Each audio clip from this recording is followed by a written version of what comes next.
Hi hello నమస్తే. And ఈరోజు మన టాపిక్ వచ్చేప్పటికి కాల్షియం.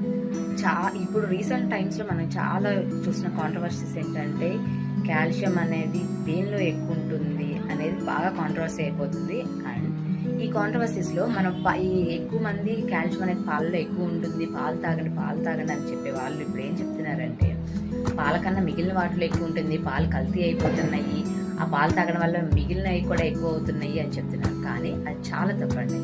మన కాల్షియం అనేది మిగిలిన వాటిలో ఎక్కువే ఉండొచ్చు. ఇప్పుడు కరివేపాకులో కానీ మెంతులు ఉంటున్నాయి, ఆల్మండ్స్ ఉంటున్నాయి, అండ్ చియా సీడ్స్లో ఉంటుంది, పాలకూర అన్నిట్లో చాలా ఎక్కువ ఉంటాయి.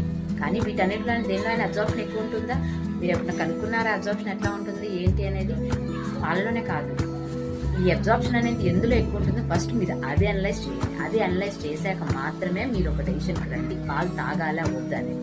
పాలు తాగమన్నారు కదా అని చెప్పేసి ఆ పాల పొడులు ఈ పాల పొడులు మార్కెట్లో దొరికి అన్ని తాగక్కర్లేదు. మనం పాలు అనేది దగ్గర తీసుకోవచ్చు. లేదంటే కనుక మీరు పాలు తాగలేమనుకుంటే మనం ఏదైనా జ్యూస్లో మిక్స్ చేసుకొని తాగొచ్చు, అని లేదంటే మిల్క్ షేక్స్ చేసుకొని తాగొచ్చు.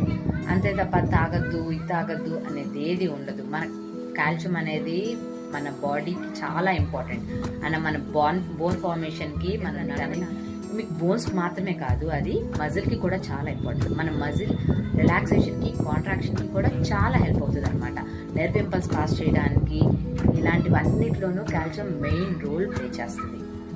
మనం ఆ కాల్షియం అబ్జార్ప్షన్ బాగున్నప్పుడు మాత్రమే మనం అన్ని కరెక్ట్గా వర్క్ చేసుకోగలుగుతాం. లేదంటే మనం అక్కడ పెయిన్స్ వస్తున్నాయి, ఇక్కడ పెయిన్స్ వస్తున్నాయి, లేదంటే కండరాలు పట్టేస్తున్నాయి, ఇలాంటివన్నీ అంటాం. ఈ కండరాలు పట్టేయడానికి కూడాను కాల్షియం అనేది చాలా ఇంపార్టెంట్. అందుకనే కాల్షియం కరెక్ట్గా తీసుకోండి. మన కాల్షియం వచ్చేవరకు డైలీ డోస్ మన 1000 mg దాకా ఉంటుందండి మన బాడీకి, అడల్ట్స్కి.